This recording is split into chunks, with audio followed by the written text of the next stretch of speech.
Elena didn't know that the man she'd just drenched in wine was the most powerful alpha in the kingdom. She didn't know that he'd travelled 3 days to investigate reports of cruelty at Lord Marcus's estate. And she certainly didn't know that the moment their eyes met, her carefully guarded vow would be tested in ways she'd never imagined. The crystal goblet slipped from her trembling fingers like a death sentence. Wine spread across the stranger's black silk vest in a crimson stain that seemed to pulse in the candlelight. Every sound in the great hall died. Every eye turned to witness her humiliation. "Forgive me," Elena whispered, dropping to her knees beside the growing puddle. "Please, I'm so sorry." Her hands shook as she reached for the fallen goblet, and she could feel Lord Marcus's rage burning into her back from across the room. This would mean another beating, another night locked in the cellar with nothing but stale bread and the rats for company. But the stranger didn't move away, didn't curse her clumsiness or demand her immediate removal.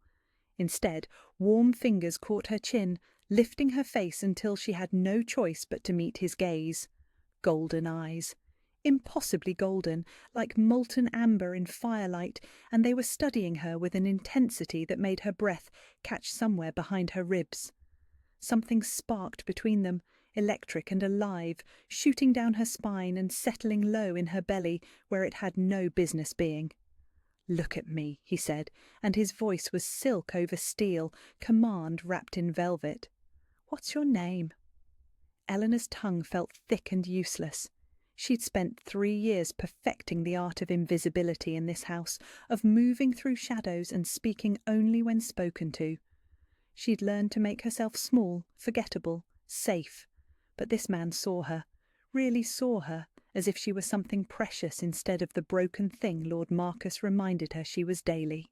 "Elena," she managed, and the stranger's mouth curved into something that might have been a smile if it hadn't been so fierce. "Elena." He tested her name like he was tasting wine, rolling it across his tongue as if it mattered, as if she mattered. "You're bleeding." She glanced down at her hands, surprised to see crimson welling from small cuts where the goblet had shattered. She hadn't even felt the pain. All she could feel was heat. Impossible, overwhelming heat that seemed to radiate from wherever his skin touched hers. "It's nothing," she said quickly. "I should clean this up. Lord Marcus will want—" "Lord Marcus can wait." The stranger's voice had gone dangerously quiet, and Eleanor felt something in her chest pull tight, something golden and warm that whispered of safety, of home, of belonging somewhere other than the shadows. She jerked backward, breaking contact, and immediately missed his touch. The absence of his warmth left her cold in ways that had nothing to do with the draughty hall. "I need to go," she stammered, scrambling to her feet. "I'm sorry about your vest. I'll pay for the cleaning, I promise. I'll work extra hours, Elena. Just her name, that was all. But the way he said it stopped her retreat mid-step, as if he'd wrapped invisible chains around her ankles. She turned back against every instinct that screamed at her to run. He was standing now, tall and broad and utterly male in a way that made her mouth go dry. Dark hair caught the candlelight, and those golden eyes tracked her every movement like a predator watching prey. But there was no cruelty in his gaze, only a fierce sort of wonder that made no sense. "You feel it too," he said, and it wasn't a question. Elena's hand flew to her chest, pressing against the strange warmth that pulsed there like a second heartbeat. She did feel it. Gods help her, she felt it more intensely than she'd ever felt anything. It was like standing too close to a fire, like drowning in honey, like coming home after years of wandering. But she'd made a vow, a sacred promise that had kept her safe and pure through the worst of Lord Marcus's cruelties. She would not give herself to any man until her fated mate claimed her properly, not for protection, not for survival, not even for whatever this impossible connection was that made her want to step closer instead of running. "I don't know what you mean," she lied, and something flickered across his face that might have been disappointment. "Of course you don't." He stepped back, giving her space to breathe, to think. But you will. The promise in those words sent shivers racing down her spine. Elena clutched her skirts and fled toward the servants' stairs, her heart hammering against her ribs. She didn't look back, but she could feel his gaze following her until she disappeared into the maze of corridors that led to the kitchens. Only when she was safely hidden in the scullery did she allow herself to collapse against the stone wall, pressing both hands to her chest where that golden warmth still pulsed in rhythm with her racing heartbeat. She'd never felt anything like it. In all her 19 years, through Marcus's casual cruelties and her mother's early death, through the arranged marriage she'd escaped by the skin of her teeth, she'd never felt this pull toward another person. It should have terrified her. It did terrify her, because Elena had learned the hard way that men who made her feel things were dangerous. The last one had nearly succeeded in forcing her into marriage before she'd managed to slip away in the night with nothing but the clothes on her back and a vow burning in her heart. She would wait for her mate, her true mate, chosen by the moon goddess herself.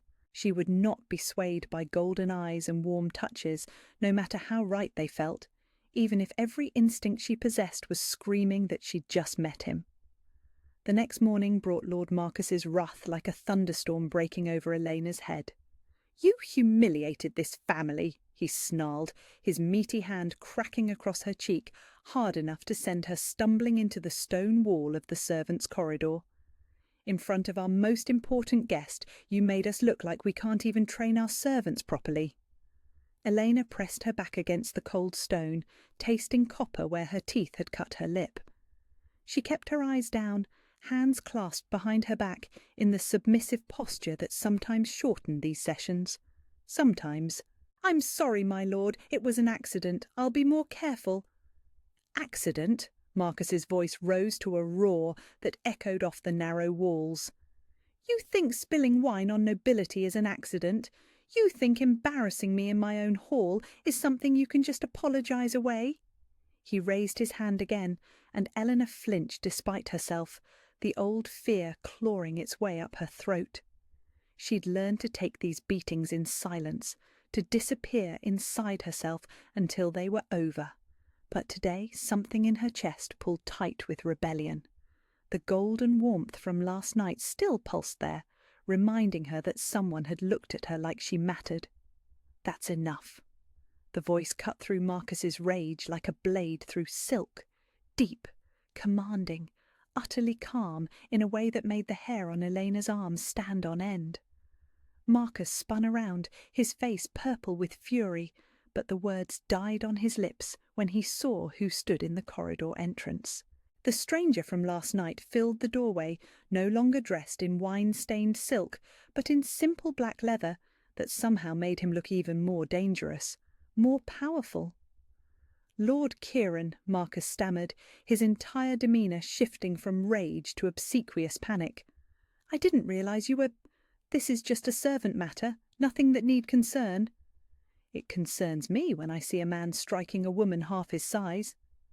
Kieran stepped into the corridor, and Eleanor felt that impossible warmth wash over her again. "Particularly when that woman is under my protection." Eleanor's breath caught. Protection?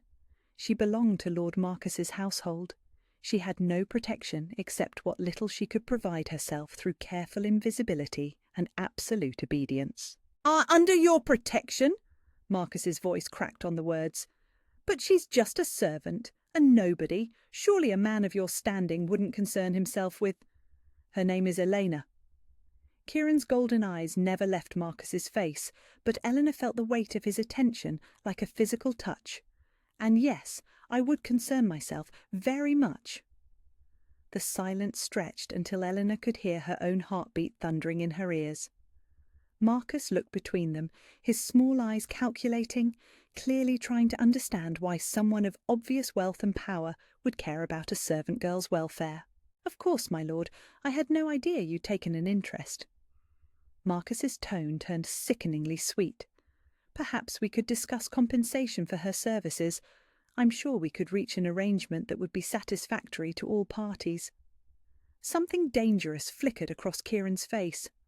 I'm not buying her, Marcus. I'm offering her employment as my personal attendant. Eleanor's knees nearly buckled. Personal attendant to a lord? It was impossible. She was nothing, nobody, a servant barely worth the scraps they fed her. Men like this didn't notice women like her, let alone offer them positions that would take her away from this place.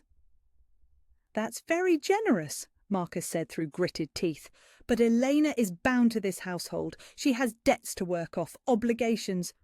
"What debts?" Kieran asked quietly.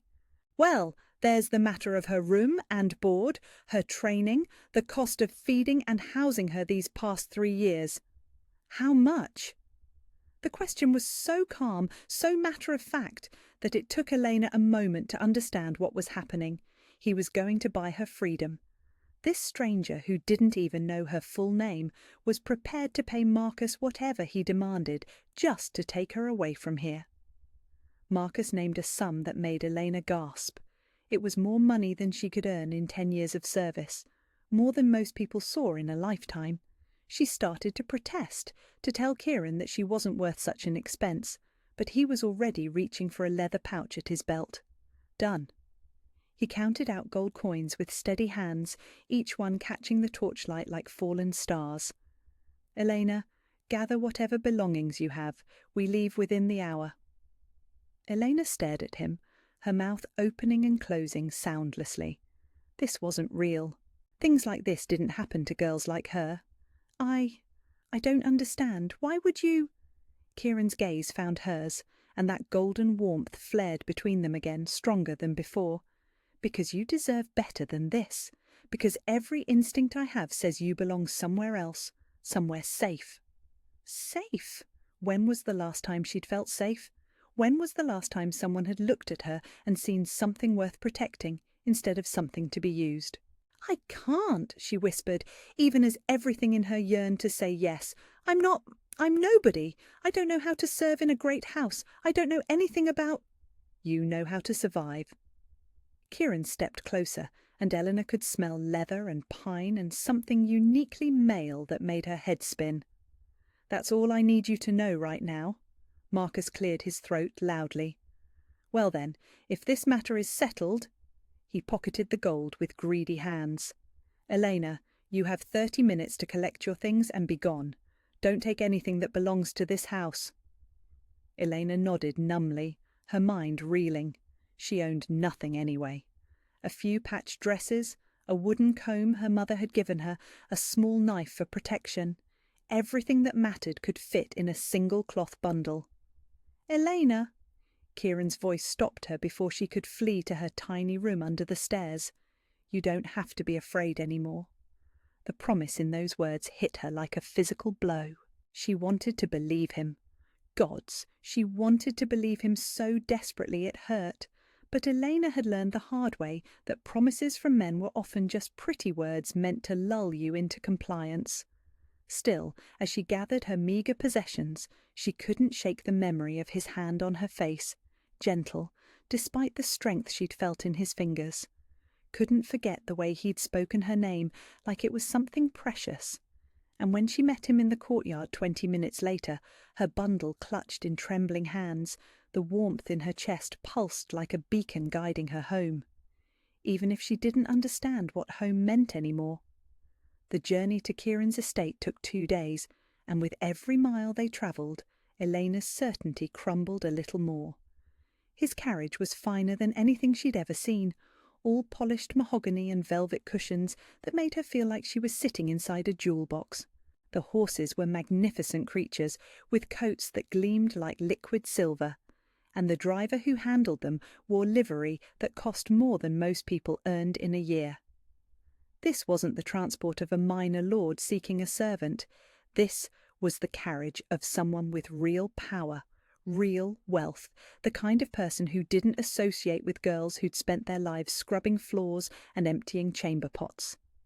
"You're thinking too hard," Kieran observed from the seat across from her.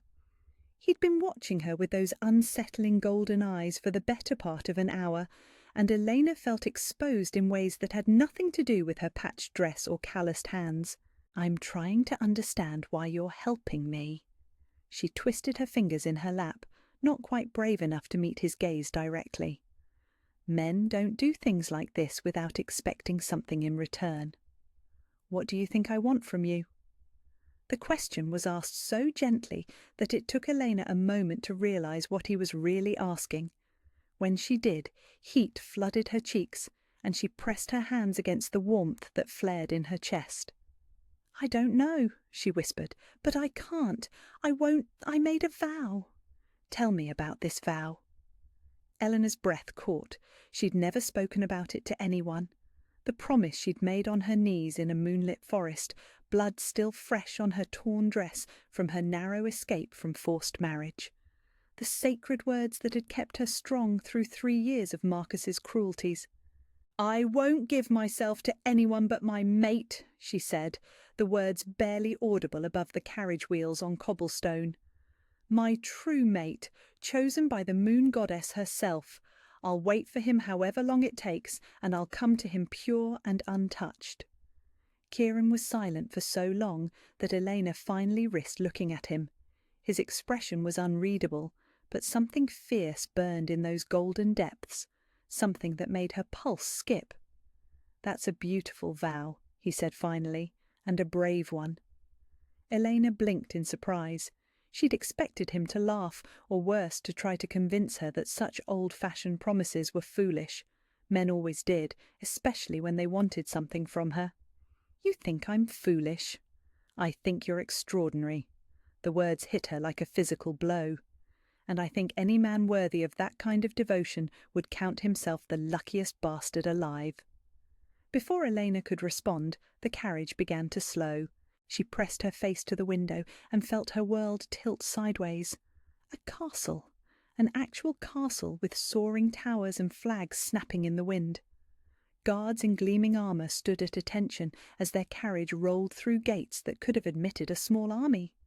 Servants lined the courtyard, all of them bowing deeply as Kieran emerged. "Your Majesty," the head steward said, and Elena's blood turned to ice in her veins. "Majesty! Not my lord, not sir, Majesty." She watched in growing horror as every person in the courtyard dropped to one knee. Watched as Kieran accepted their deference with the casual grace of someone born to it. Watched as the truth crashed over her like a bucket of freezing water. "You lied to me." The words fell from her lips before she could stop them. Every head turned in her direction, but Elena only had eyes for the man who'd just destroyed what little trust she'd managed to build. "You're not just some lord, you're the king." Kieran's expression didn't change, but something flickered in his eyes that might have been regret. "I never said I wasn't." "You let me believe." Elena's voice cracked. "I poured my heart out to you. I told you about my vow, about why I can't, and you're the king."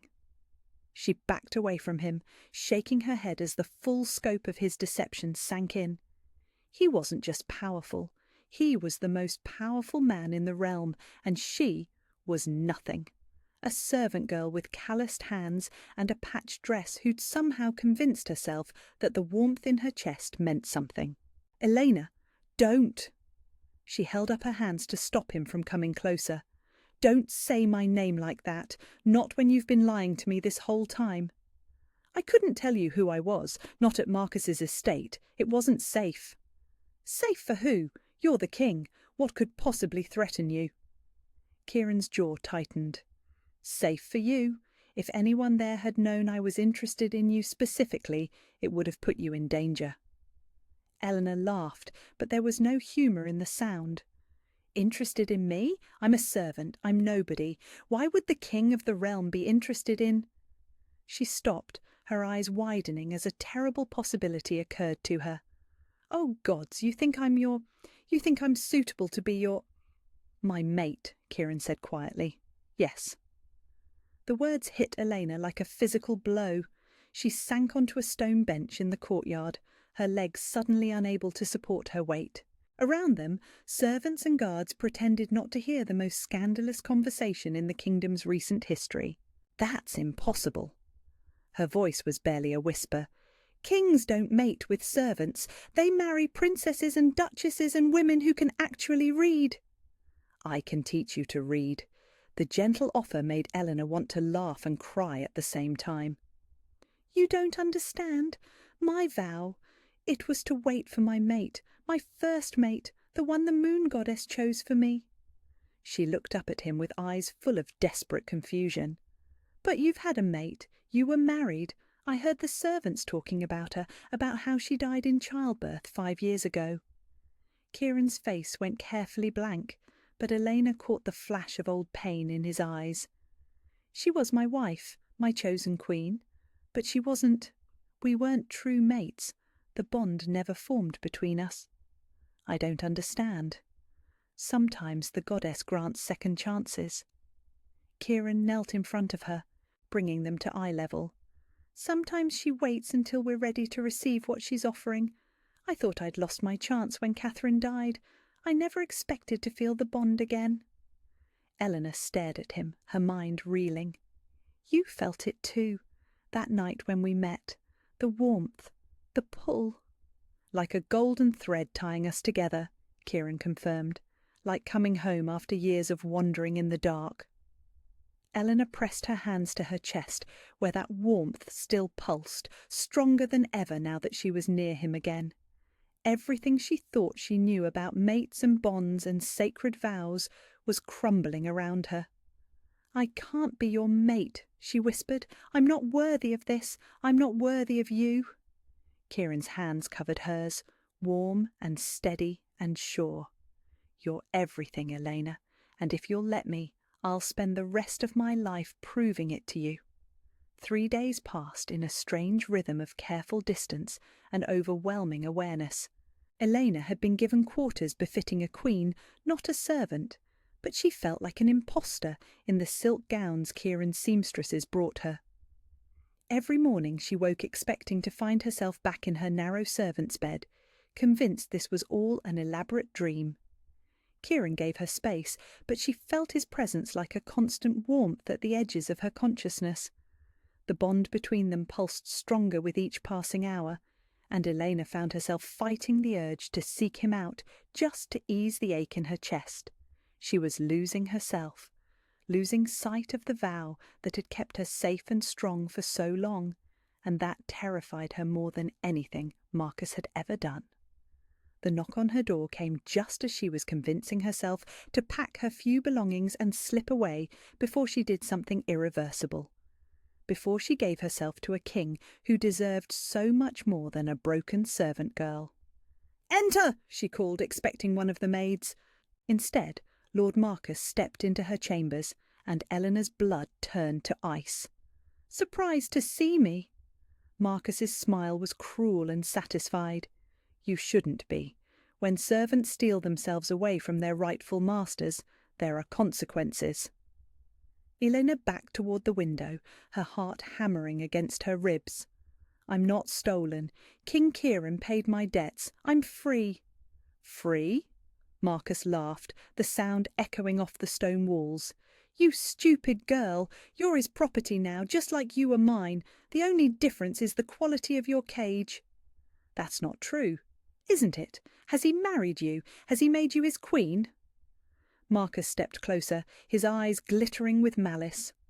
"Or are you just a pretty toy he'll use until he tires of you?" Elena's breath caught. She and Kieran hadn't spoken of marriage. How could they? She was nobody, and he was a king with a kingdom to think about. Whatever this bond was between them, it couldn't lead to anything permanent.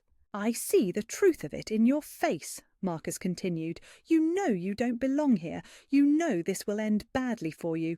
So why don't you save yourself the humiliation and come back with me? I'll be generous. I'll only beat you twice for running away." "She's not going anywhere with you." Kieran's voice cut through the room like a blade, and Eleanor sagged with relief so profound it made her knees weak. He filled the doorway, every inch the king, power radiating from him in waves that made Marcus take an involuntary step backward. "Your Majesty," Marcus stammered, his bravado crumbling. "I was just explaining to Elena that her place is with her rightful—" "Her place is wherever she chooses it to be." Kieran stepped into the room, and Elena felt that golden warmth wash over her again. and I believe she's already chosen." "Has she?" Marcus's tone turned sly. "Have you asked her about her precious vow, your majesty? About how she's sworn herself to purity until her mate claims her? A king can't marry damaged goods, can he?" Elena flinched as if Marcus had struck her. The words hit every fear she'd been trying to suppress, every doubt that whispered she wasn't worthy of what Kieran was offering. "Elena is perfect exactly as she is," Kieran said, his voice deadly quiet. "And if you ever speak about her that way again, I'll have you flogged."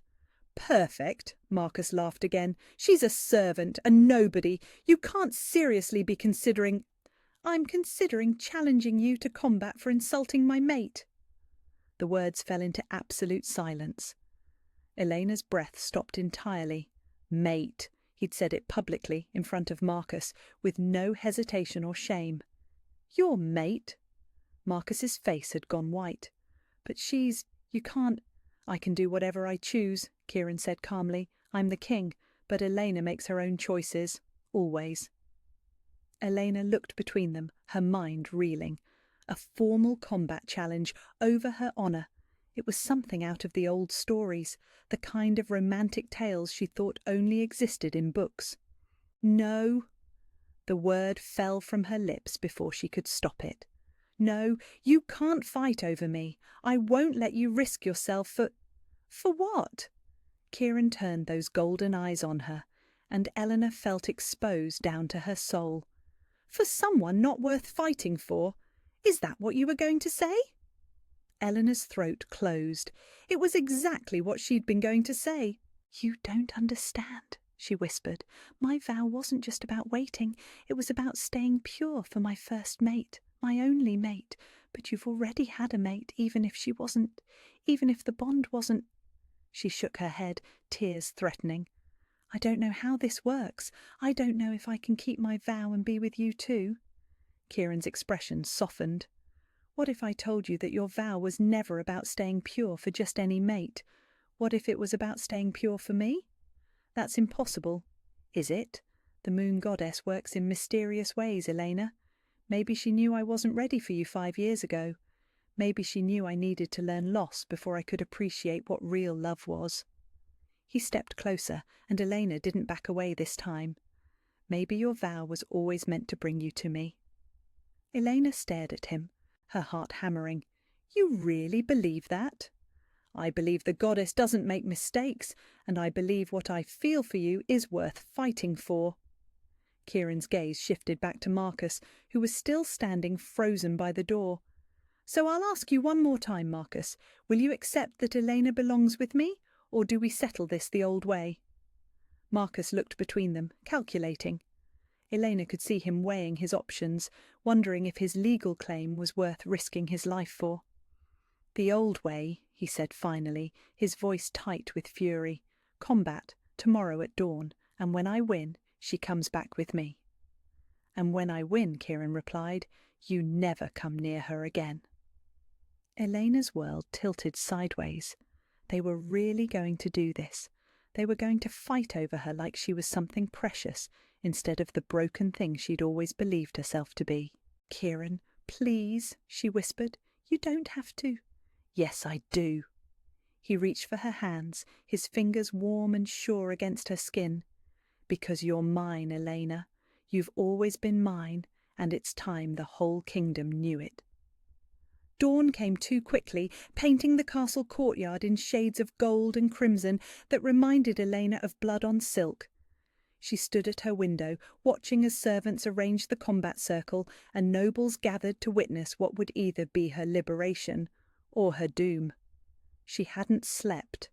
How could she, knowing that in a few hours 2 men would fight for the right to claim her? That Kieran might die because she was too broken to believe she deserved love? A soft knock interrupted her spiral of panic. "Come in," she called, expecting her maid.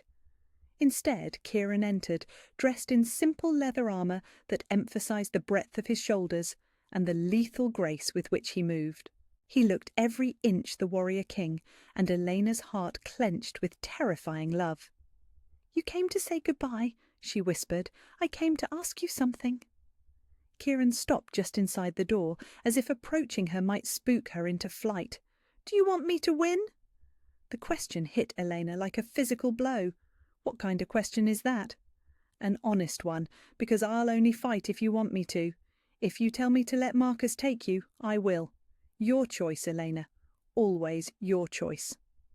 Elena stared at him, her throat closing with emotion. Even now, even when he'd already issued the challenge, he was giving her a way out, giving her the power to choose. "I'm scared," she admitted. Of Marcus?" "Of this, of you, of what it means." Eleanor pressed her hands to her chest, where the golden warmth pulsed in time with her heartbeat. "What if my vow was never about waiting for my mate? What if it was just fear? What if I've been hiding behind pretty words because I'm too terrified to let anyone close?" Kieran's expression gentled. "What do you think?" Elena closed her eyes, searching her heart for the truth she'd been avoiding. The vow had started as protection, yes, a shield against forced marriage and unwanted hands, but it had become something else over the years, a cage of her own making. "I think," she said slowly, "that I've been so afraid of being hurt that I forgot how to live." "And now?" Elena opened her eyes and looked at him, really looked at him, at the man who'd rescued her from Marcus's cruelty without asking for anything in return, who'd given her choices when no one else ever had, who'd looked at a broken servant girl and somehow seen a queen. "Now I think the moon goddess has a sense of humour," she said, "because she gave me exactly what I asked for, a mate who would honour my vow, who would wait for me, who would prove himself worthy." Her voice dropped to a whisper. "I just didn't expect him to be a king." Something blazed in Kieran's eyes. "Does that mean win?" The word came out fierce and sure, surprising them both. "Win and claim me properly. I choose you, Kieran. I choose this bond. I choose to trust that maybe, just maybe, I deserve something good." Kieran crossed the room in 3 strides, cupping her face in his hands with desperate gentleness. "You deserve everything," he said roughly, "and I swear to you, I will spend the rest of my life making sure you know it." He kissed her then, soft and reverent, like she was something sacred. Elena felt the bond between them flare to life, golden and warm and absolutely right. When they broke apart, she was breathless and dizzy and completely certain. "Go," she whispered, "go win me." The combat was brutal and brief. Eleanor watched from her window as Marcus and Kieran circled each other in the ring, both armed with broadswords that caught the morning light. Marcus was larger, heavier, but Kieran moved like water, like wind, like something elemental and unstoppable. When Marcus raised his sword to strike, Elena couldn't watch. She pressed her hands over her eyes and felt the bond stretch between her and Kieran like a lifeline. If he died, she thought she might die too. The clash of steel on steel rang through the courtyard. Once, twice, then silence. Eleanor forced herself to look. Kieran stood victorious in the centre of the ring, his sword at Marcus's throat. The crowd roared its approval, but Eleanor only had eyes for her mate, her king, her choice. Marcus yielded with poor grace, spitting curses as the guards escorted him from the castle grounds. Kieran cleaned his blade with steady hands, accepting the congratulations of his nobles with regal composure. But when he looked up at her window, Eleanor saw the fierce joy blazing in his golden eyes. She was already running before she made the conscious decision to move. Down the stairs, through the corridors, past startled servants who called greetings she didn't stop to acknowledge. She burst through the courtyard doors just as Kieran was setting aside his sword. "Elena." Her name was a prayer on his lips. She launched herself at him, not caring that he was sweaty and bloody and surrounded by half the nobility of the kingdom. His arms came around her, lifting her off her feet as she buried her face against his neck. "You won," she whispered against his skin. "We won," Kieran corrected. "You chose, Elena. You chose us." Elena pulled back to look at him, her heart so full she thought it might burst. "I love you," she said, loud enough for everyone to hear. "My king, my mate, my choice." Kieran's smile was brilliant as the sun. "And I love you, my queen, my everything." He kissed her again, deeper this time, claiming and surrendering all at once. Around them, the crowd cheered, but Eleanor was lost in the golden warmth that flooded every cell of her body. This was what the vow had been leading to. Not just purity, but this perfect moment of choosing to trust, to love, to belong. When they finally broke apart, Kieran rested his forehead against hers. "Ready to be a queen?" Elena thought of the scared servant girl she'd been just a week ago. Then she thought of the woman she was becoming, the woman Kieran saw when he looked at her. "I'm ready for anything," she said, "as long as it's with you." 3 months later, Elena woke to sunlight streaming through silk curtains and the feeling of warm lips pressing against her shoulder. She turned in Kieran's arms, marvelling as she did every morning that this was real, that she was here in the royal chambers, wrapped in the love of a man who called her queen. "Good morning, my heart," Kieran murmured against her throat, his voice rough with sleep and affection. Elena smiled, threading her fingers through his dark hair. "Good morning, Your Majesty." "Just Kieran," he corrected, as he did every morning, always just Kieran when we're alone. The easy intimacy still took her breath away. 3 months of marriage, 3 months of learning that love could be gentle and patient and absolutely consuming all at once.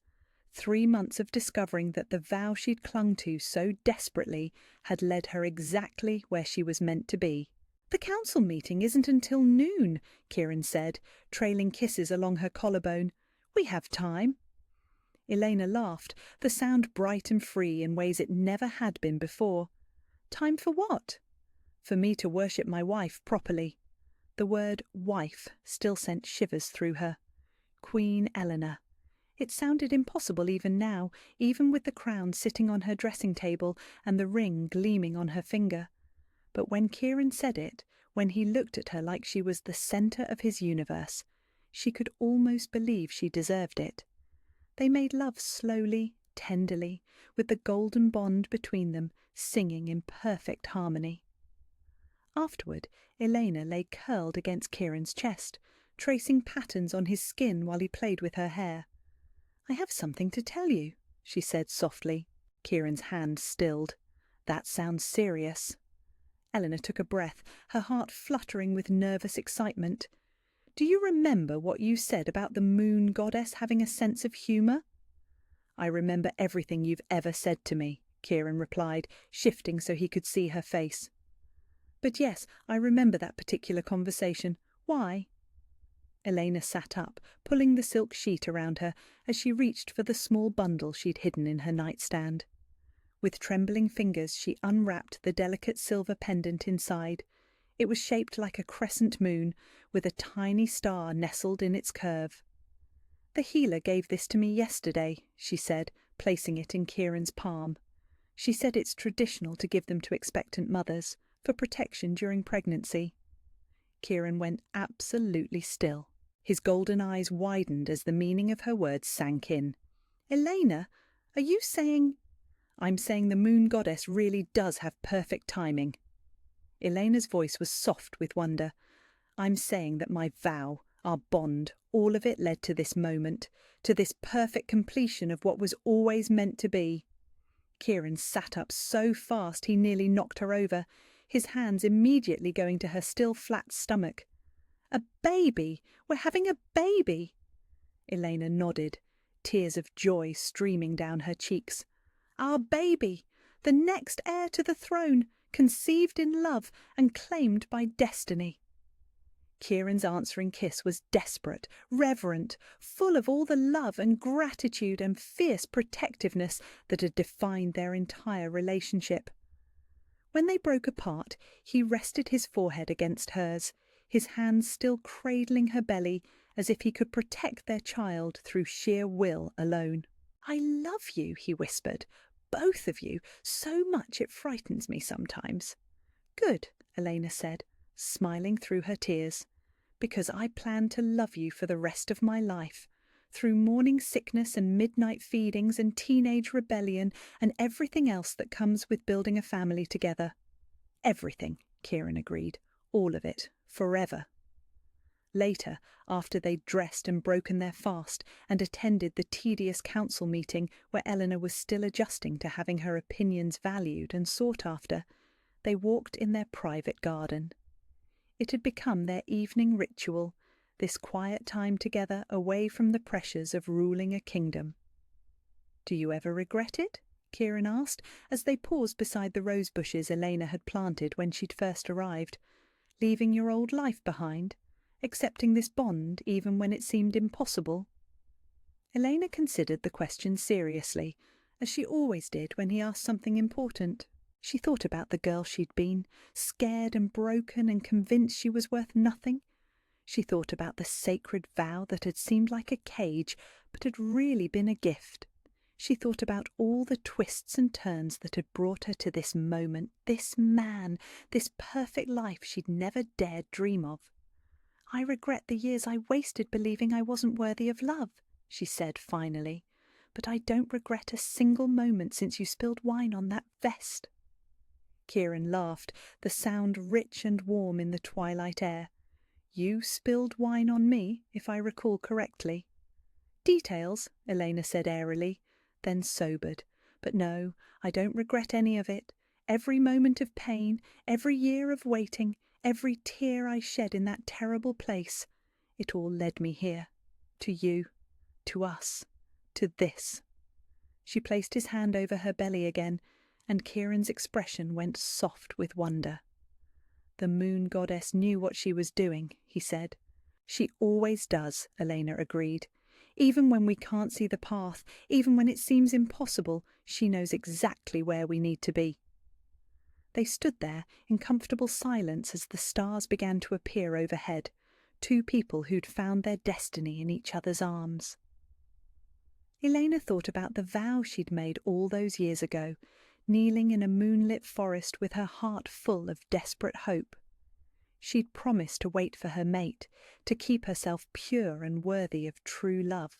She'd kept that promise in ways she'd never expected, not just through physical purity, but through emotional honesty, through the courage to choose love over fear, through the strength to believe she deserved happiness, even when everything in her past suggested otherwise. "Thank you," she whispered to the moon hanging bright and full above them. "For what?" Kieran asked. Elena smiled, leaning into his warmth as their bond pulsed golden and sure between them. "For keeping your promises, too." "Where are you listening from? Let's meet in the comments. I love hearing your thoughts about these stories of second chances and sacred promises. If you'd like to support me, please subscribe. It's free and it helps more people hear these tales of love conquering all.